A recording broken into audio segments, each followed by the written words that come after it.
Hi everybody. I've made a few videos now that is my interpretation of the Quran, and as well I made a video response yesterday to people who commented on that video. That video's got a lot of attention for my channel anyway, and I really appreciate everybody's comments and criticisms and advice on towards me. Overwhelmingly very kind and gracious response. And I read the Quran about 3 weeks ago, and I got a lot of great insights from it. And since then, I have gone back and referred to it. Now, don't get offended by this, but I have a dog, and he took it and he brought it outside of my backyard, and it got rained on. But and he does that with all my things. I don't want to be like I desecrated your holy book or anything by any means. I really wish he didn't do that. But regardless, it's still intact. Okay, it's a bit weathered. It's got exposed to some elements, but regardless, I've been still still referring to it for the last few weeks. Okay, and keeping it in a better place so he's not going to get it again. But in doing so, I created my own, like I made video responses, which is very analytical interpretation, but I want to do something a little different. So hear me out. Maybe you can appreciate it. Maybe what I'm do is you think is kind of not valuable, but I made a poem because my background is actually in literature, and I found this as a great opportunity to bridge the gap between philosophy, theology, and literature and do something creative. Like, I don't know, I think that's kind of cool. With the teachings of the Quran, do something creative then to relay information about it. I don't see anybody in the Islamic world doing that. I'm just going to say, but here I am. This is the name of it. In the name of Allah, the most gracious, the most merciful. By the light of knowledge that guides our way, do you not see the signs around us today? The teachings stand as a beacon clear, yet do we grasp them in our lives here? The messenger was sent as a mercy to all, his words a guide for every era and soul. Reflect upon the screens in our hands. Are they not mirrors showing us where we stand? Question those who interpret the sacred texts. Do they seek wisdom or control over the rest? Recall Yusuf, who faced trials with faith.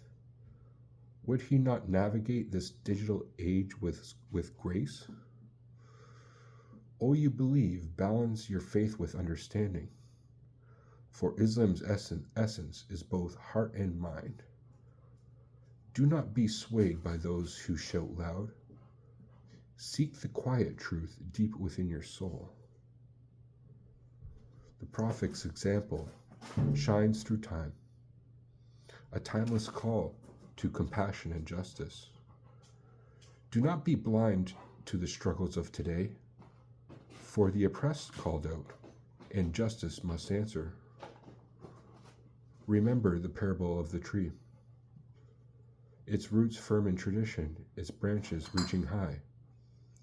Let your faith be grounded, yet open to the heavens, for in this balance lies the true path. By the will of Allah, we strive for a better world, one of peace, understanding, and unity. In our quest for truth, may we always remember the wisdom of the past is the light for our future. Thank you for listening to that, guys. Now I'll provide a bit of an interpretation of what actually my intent was through writing that. And it is based on just when I was reading the Quran initially, I did take notes, and I wanted to translate those notes, those general themes. That's what I was writing down. Every time I sensed a theme, I wrote that theme down. It wasn't like I was taking notes on every specific verse or anything, chapter or anything. But here it is. So I just wanted to relay um, the importance of knowledge in guiding our lives. I don't think that's something specific, unique to Islam in itself. I think that's something that lots of cultures that go back since Greek time, every time, that our quest for knowledge.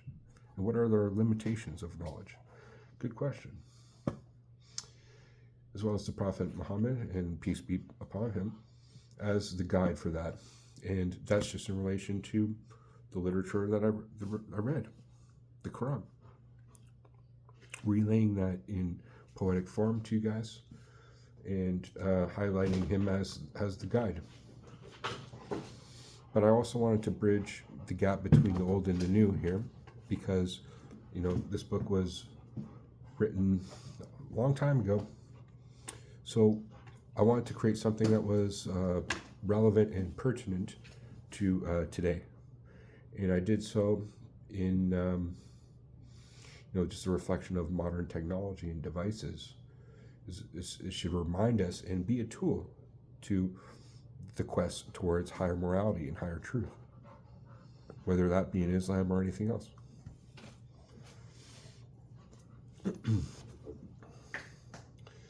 So,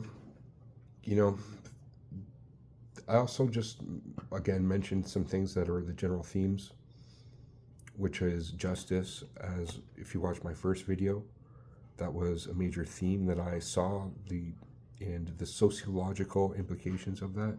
So in this poem, I wanted to some way convey that. So I did. And wanted to conclude with, I think, something we all can aspire to. I don't know, it doesn't matter if you're Islamic or Buddhist or Christian or whatever else. I would hope we all aspire towards a better world and a better mutual understanding. Because without that, we will never have peace. And I think peace is a fundamental element of the Quran. So I believe Islamic people want peace in the world. And this wisdom and other wisdom, we can align us with that truth. Align us with truth that will lead us to peace and to move, elevate ourselves, ascend, evolve our spirit in this world, this universe. And I believe there are higher patterns, there's higher code. There's a code in general that dictates how things should be done in this universe. And there is some degree of intelligence. Now, how would we call it? What's a name for that intelligence? Maybe Allah is one that is appropriate.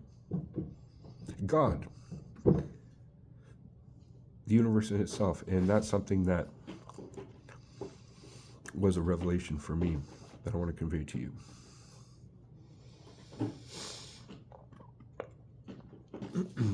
But in my own conclusion, for my own personal self, is that what I want to do is convey compassion to the Islamic world. I think I have done that. I've gotten a lot of great feedback from all you guys, and I've got a lot of great compassion back, overwhelmingly, compared to criticisms. And I also invite criticisms. I'm not afraid of that criticism, and I think it's deserved in some regard. So please, in this comments, if you have a compliment on what you heard right now, or a criticism, was I totally out of line? Was it totally bogus? Or was it actually something kind of good and something that you can add on to Islam? We can always be creative and add new things in this new world and bridge the gap between different cultures and different peoples and come to a common understanding. Anyway, let's have a world characterized by peace and unity under divine guidance. And I think that's something we can all agree on. So thank you for watching, guys. Thank you for listening to my poem. That's something that's very meaningful to me, or trying to convey. It's something I've been trying to be personable to you guys and want to create something that has that is something of value. So thank you for watching, guys. Leave in the comments section below what you think. Hit that like button if you think that it's something of value as well. And please subscribe so you can hear more things in the future that I comment on this and other topics, other philosophy, theology, all different types of topics having to do with the human condition and the human nature in philosophy. Thank you for watching, guys. Peace.